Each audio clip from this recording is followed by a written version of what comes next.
Kemudian dalam hadis Nabi SAW bersabda, diriwayatkan oleh Abi Hurairah, ayatul munafik thalathun. Tanda-tandanya orang yang munafik itu ada 3. An-nifaq, kemunafikan atau sifat nifak itu dibagi menjadi 2. Yang pertama nifaqun i'tiqadi, kemunafikan kepercayaan dalam ranah i'tiqad, yang itu bisa mengeluarkan seseorang tersebut daripada keimanannya. Kemunafikan secara i'tiqad yaitu idharul Islam, dia menampakkan keislamannya akan tetapi menyembunyikan kekufurannya. Nah, ini orang-orang munafik yang kelak akan dihukum oleh Allah Subhanahu wa taala di neraka yang paling bawah. Innal munafiqina fid darkil asfali minan nar. Nah, menampakkan keislamannya dan menyembunyikan kekufurannya. Pura-pura jadi muslim tapi hatinya apa? Kufur. Nah, ini bahaya. Yang kemudian yang kedua nifaq amali, kemunafikan secara amal perbuatan. Kemunafikan secara amal perbuatan ini tidak mengeluarkan orang tersebut daripada keimanan.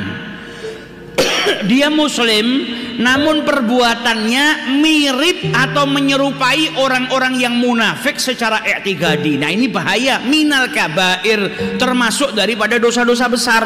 Karena apa? Dia seorang muslim tapi perbuatannya mirip dengan orang-orang yang munafik. Jadi harus dijauhi. Dan dalam hadis ini Nabi Muhammad menjelaskan kepada kita ada 3 tanda-tanda orang yang munafik, yaitu munafik secara amali, secara amal perbuatan. Perbuatannya seperti seorang munafik. Kalau 3-tiganya ada pada diri seseorang, bahaya. Ada salah satu saja berarti dia memiliki sifatnya orang munafik, bahaya juga. Yang pertama apa?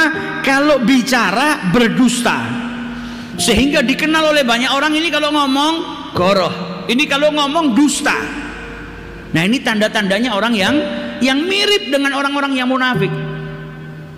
Idza hadatsa kadzaba bi an yashtahira dzalikal insan bil kadzbi fil hadis, sehingga orang tersebut dikenal sebagai orang yang suka berdusta dalam pembicaraannya.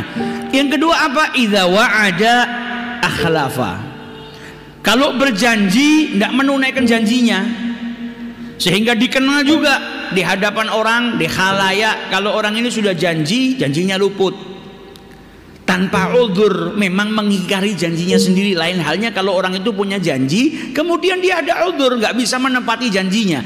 Misalnya janji, insya Allah malam ini saya mau bantu kau sekian, tiba-tiba dia ada kebutuhan yang mendesak, ada kewajiban yang harus dilakukan, akhirnya dia tidak bisa bantu. Atau janji-janji yang lain tidak bisa menunaikan karena ada udzur, kemudian minta maaf sama orang yang dia janjiin. Tapi kalau janji tidak ada udzur, diingkari sendiri, nggak ditunaikan sendiri, nah ini akhirnya dia punya sifatnya orang yang munafik, wa a'yadzubillah. Kemudian yang ketiga apa? Idza tumina khana, kalau diamanati berkhianat, menjadi orang yang tidak amanah. Akhirnya dikenal di sekelilingnya kalau orang ini orang yang khianah, suka berkhianat daripada amanatnya. Dititipin sesuatu tidak dikembalikan, dititipi sesuatu untuk dijaga malah dipakai. Nah, ini orang-orang yang berkhianat dengan amanat. Maka 3 hal ini jangan sampai ada pada seorang muslim. Apa? Kalau bicara dusta, kemudian kalau berjanji nggak menunaikan janjinya, kalau diamanati berkhianat. Karena ini